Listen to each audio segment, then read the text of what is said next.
Salut, c'est Jessie. Aujourd'hui on se retrouve pour une nouvelle vidéo où je vais redessiner ce dessin qui date de août 2016, donc il y a 2 ans. C'est l'un de mes premiers doodles que j'avais posté sur mon Instagram et il fait partie également des premiers doodles que j'avais fait. Donc à l'époque je m'inspirais beaucoup de Picandle, donc je vous remettrai ces infos dans la barre de description pour que vous puissiez aller voir sa chaîne YouTube. Donc il faisait beaucoup de doodles assez cute, assez kawaii. Donc au départ je visais un peu mes doodles comme ça avant de connaître Vex qui a inspiré la plupart de mes doodles d'aujourd'hui.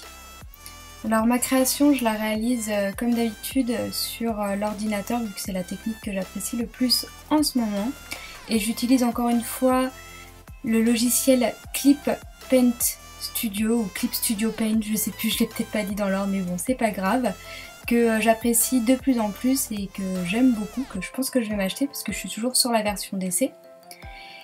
Et en fait pour rester fidèle au dessin d'origine et un peu le faire quand même évoluer, j'ai récupéré les éléments principaux et les petits personnages qui ont été créés dedans. Donc ça m'a fait vraiment bizarre parce que c'est vraiment pour la plupart des personnages que j'utilise plus forcément et qui sont plus du tout dans le style des doodles en tout cas que je fais aujourd'hui.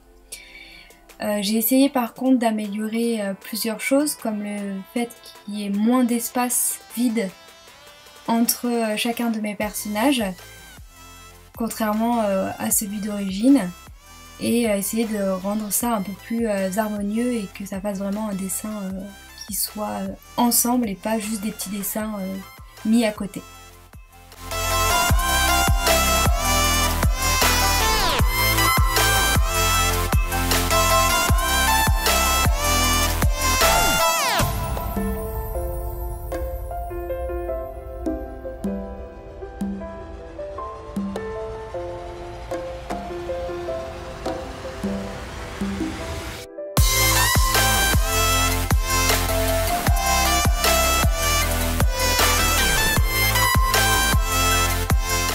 Alors pour ceux qui pourraient se poser la question, si vous vous la posez, on ne sait jamais, pourquoi je dessine sur un fond gris sur ordinateur et qu'après mon dessin est sur un fond blanc, le dessin final, c'est tout simplement quand je passe à la colorisation du dessin, ça me permet de pouvoir bien voir les zones que j'ai faites en blanche et voir si elles ont bien été colorées au maximum et même de voir si toutes mes couleurs ont bien pris, puisque parfois sur le blanc, comme c'est assez lumineux, on ne voit pas forcément très bien ce qu'on colorie et on pourrait laisser des espaces vides et donc des espaces qui ne sont pas coloriés. Donc ça me permet de mieux voir si la couleur a bien pris partout et de faire ressortir simplement les zones que je peux mettre en blanc. Parce que moi sur un fond blanc, colorié blanc sur blanc, c'est pas trop le top.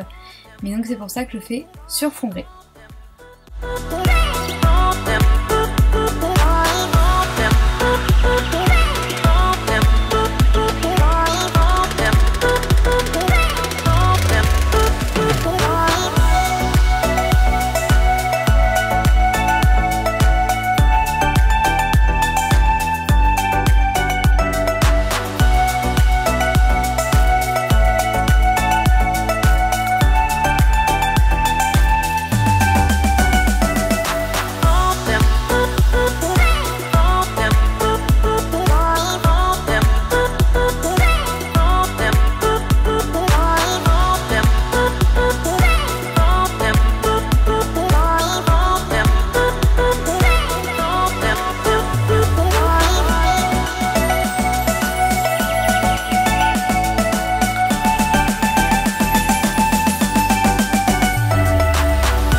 Alors j'ai également essayé de respecter les couleurs que j'avais choisies à l'origine.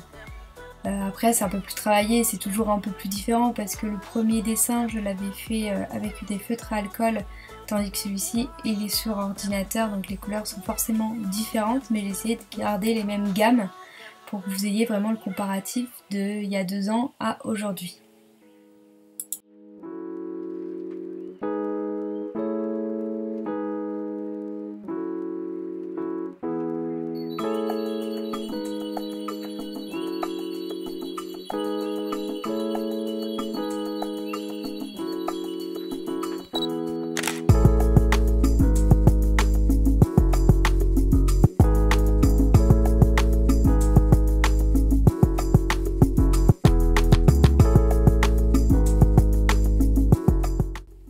Donc le dessin est terminé, donc c'est bien sûr pas celui-là, ça c'était celui de 2016, donc avant. Il y a certains éléments que je n'ai pas gardés ou que j'ai rechangés, donc on voit qu'il y a quand même beaucoup d'espace vide que j'ai essayé de combler avec des points. Ou bien même avec des croix, enfin voilà, histoire de combler tout l'espace vide qu'il y avait entre les personnages. Et maintenant, on va arriver au résultat d'aujourd'hui. Donc le dessin est un tout petit peu différent. En soi, je trouve que mon style au niveau des personnages n'a pas grandement évolué, mais c'est l'organisation sur l'image qui est un peu différente. J'essaye de faire moins d'espace vide, de vraiment entremêler mes personnages entre eux pour que ça fasse un dessin unique et pas plein de petits dessins comme je vous ai dit au début.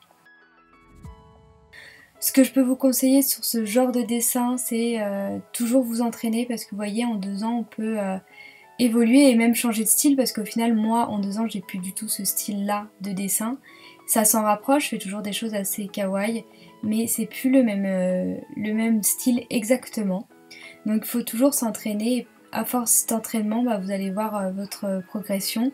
Et d'ailleurs, je vous conseille, comme je vous l'ai déjà dit pour d'autres vidéos de ce style, de faire ce genre de dessin, de voir votre progression il y a 1 mois, 6 mois, 1 an, 2 ans, 10 ans. Parce que ça va vous permettre de voir que vous avez vraiment une progression.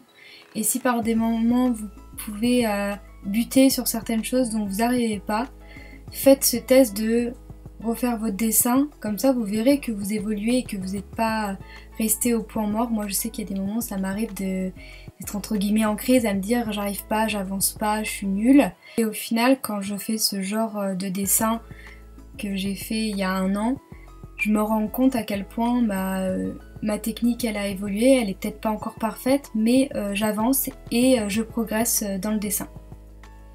En tout cas, j'espère que vous avez apprécié cette vidéo. Si c'est le cas, n'hésitez pas à me mettre un like et à me laisser un commentaire et bien sûr à vous abonner à ma chaîne pour voir d'autres vidéos. Donc en tout cas, n'hésitez pas à me suivre sur mes réseaux sociaux. J'y suis active comme je peux. Et sur ce, je vous dis à la prochaine. Bye!